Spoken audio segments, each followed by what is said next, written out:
días. Gracias por la invitación.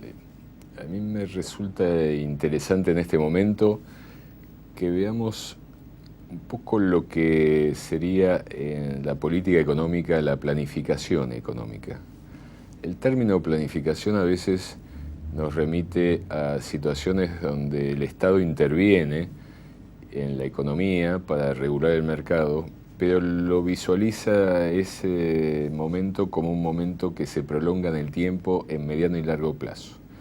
Históricamente el peronismo planificaba en planes quinquenales, no sé si ustedes recuerdan, primer y segundo plan quinquenal en el primer periodo de Perón. Después, cuando Perón vuelve en los años 70 al país, desarrolla lo que se llamó el plan trienal. Y en diversos momentos en Argentina hubo distintas programaciones o planes sin llegarse a una planificación que efectivamente se aplicó. Nosotros hemos desarrollado en los últimos años un ministerio de planificación que tiene planes, sobre todo para la inversión pública y para la generación de obras, de infraestructura. Hemos hecho planes también en el Ministerio de Agricultura, pero son más bien orientaciones, estos planes, cuyas metas y objetivos no son rígidos, se adaptan, son más participativos que los planes, que el primer y segundo plan quinquenal, en el sentido que son más discutidos con los sectores que intervienen. Pero en la crisis lo que prima como política económica no son esas orientaciones de esos planes que han sido muy trabajados y que son bastante consistentes para lo que es la economía de un país como el nuestro, un país emergente, un país vinculado a la globalización, pero desde una perspectiva de integración en la UNASUR, en el Mercosur, sino más bien son políticas económicas que toman esto como referencia, lo del mediano y largo plazo, y trabajan mucho con la coyuntura. ¿Por qué trabajan mucho con la coyuntura? Porque el predominio sobre la inversión productiva es el predominio financiero. Esto es algo que tenemos que ir analizando desde la política económica para tener un poco de distancia con el corto plazo, tener un poco de distancia con el momento inmediato. O sea, poder efectivamente analizar hacia dónde vamos a 3 años, a 5 años. A veces, como el caso de los chinos, ellos trabajan con planes decenales a 10 años. ¿Y esto por qué? Porque en el plan es donde se ve efectivamente las modificaciones que pueden ocurrir en la matriz económica, en la matriz industrial, en la matriz agropecuaria. Cada vez más, en el último tiempo, por las condiciones del sistema comercial internacional y del sistema financiero y nuestras condiciones propias, hemos ido generando una matriz entre industria y agro donde hay 2 cadenas de producción prioritarias. En el caso del agro son los granos, o sea, sobre todo la producción de soja, que viene a ser nuestro recurso prioritario desde el punto de vista de la obtención de bienes para el Producto Bruto y de la obtención de recursos financieros, trigo y maíz. Esta cadena tiene una autonomía prácticamente segmentada entre incorporación tecnológica de nuevas tecnologías, gestión de la producción y obtención de recursos. Compartido entre lo privado y lo público. Esa es una gran diferencia con otros países donde su recurso prioritario, en el caso de los países petroleros, o de países como Chile, que tiene el cobre, o países que tienen alguna producción muy focalizada, son similares en cuanto a esa cadena autónoma. Y después tenemos la matriz industrial, que se ha ido desarrollando desde los periodos de los primeros planes quinquenales, o sea, desde la salida de la Segunda Guerra Mundial hasta el momento actual, con una economía bastante diversificada, la matriz, pero que está más bien orientada al consumo interno, o sea, a nuestro mercado nacional, y al mercado regional. Nuestra producción manufacturera no tiene un impacto claro fuera de la UNASUR, fuera de lo que sería nuestra área de influencia geopolítica. ¿Esto a qué nos lleva? A que, por un lado, el sector financiero orienta la inversión productiva hacia estas dos matrices, pero adentro de la matriz agropecuaria, sobre todo en el último periodo, la orienta hacia la soja, en detrimento de lácteos o en detrimento de la producción ganadera. Y por el otro lado, en el sector manufacturero, lo que predomina es la cadena metalúrgico-siderúrgica automotriz. O sea que el resto de los componentes quedan muy pegados a una reproducción en el mercado interno. Esto, si lo planificamos a largo plazo, puede tener vaivenes que no sean solamente los productivos, sino que tienen mucho que ver con los precios internacionales y con los vínculos internacionales. ¿Qué significa eso?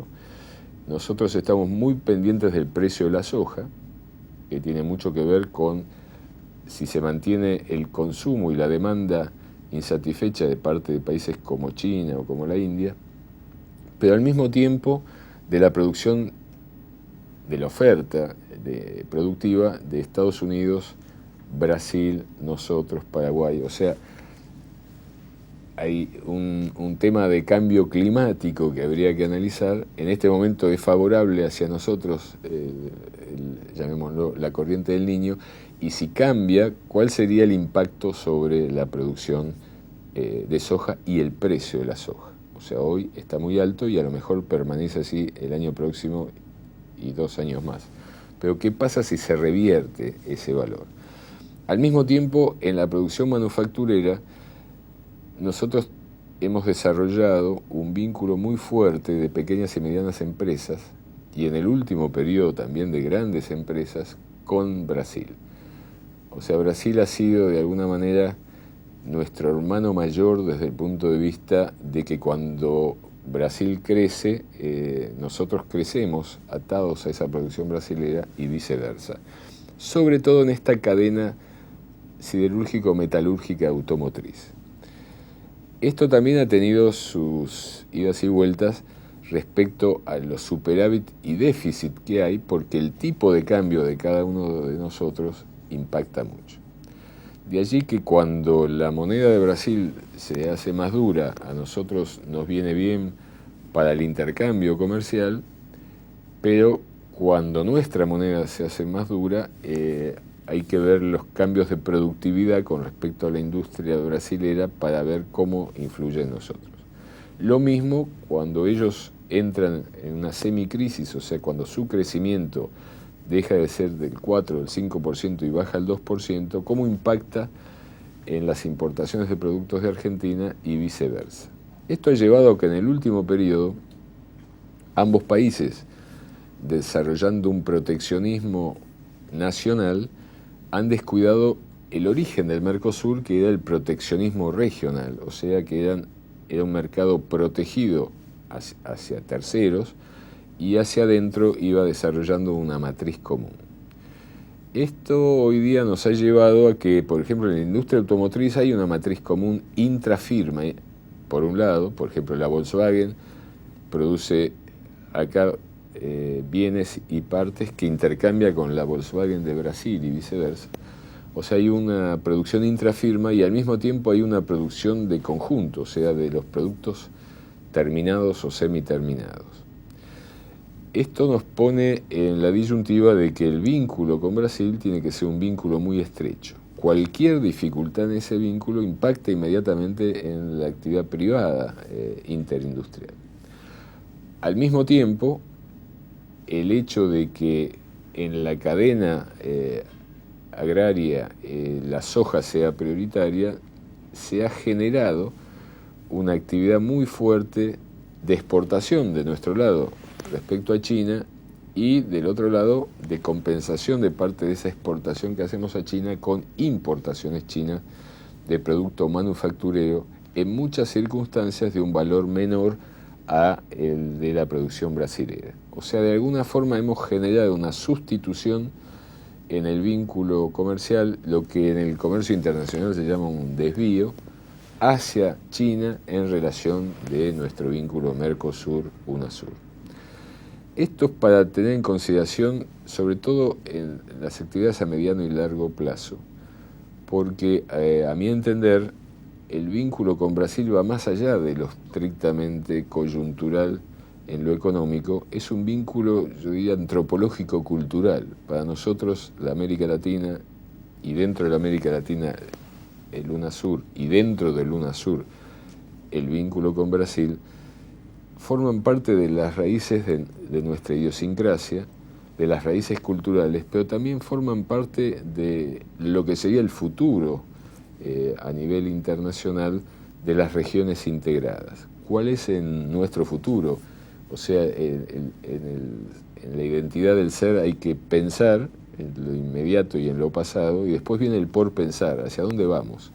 Y esto es una definición muy importante que creo que tiene que estar en la política económica en función de la planificación económica, que a veces es algo muy materialista, muy determinista, pero es la que nos permite también orientarnos hacia visualizar hacia dónde vamos, qué es lo que queremos y cuál sería nuestro futuro. Esto tiene que ver no solamente con la inversión, sino también con las posibilidades del desarrollo de la inserción laboral, o sea, la expansión del trabajo vivo, los cambios tecnológicos y de educación para ver los cambios de productividad, si absorbe más trabajador la industria manufacturera que el agro, y sobre todo que la producción de soja, cómo se compensa a nivel regional nuestra población para que los lugares que desarrollan la actividad agraria y sobre todo de granos con alta tecnología y poca absorción de trabajador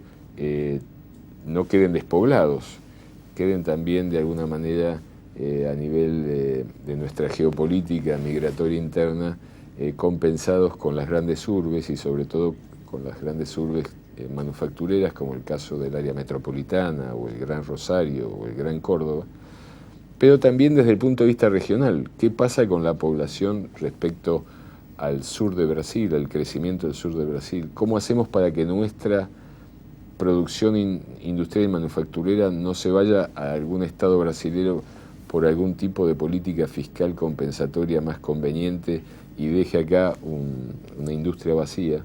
O sea, todo esto requiere la intervención del Estado, pero cada vez más requiere de un conjunto de medidas supranacionales, o sea, de nuestro Estado con el otro, al estilo la Unión Europea. Y adentro de eso, como la problemática financiera es clave en este momento en la crisis, un acuerdo sobre las monedas, sobre los tipos de cambio, sobre las políticas de tasas de interés y sobre las políticas fiscales. Sin llegar quizás en lo inmediato a una moneda común, como plantea el presidente del Banco Central del Ecuador, que dice que la UNASUR tiene que tener una moneda común, sin llegar a eso, una banda de tipos de cambio que identifique claramente hacia dónde va en el corto plazo el movimiento de las monedas respecto a la moneda clave internacional. Muchas gracias.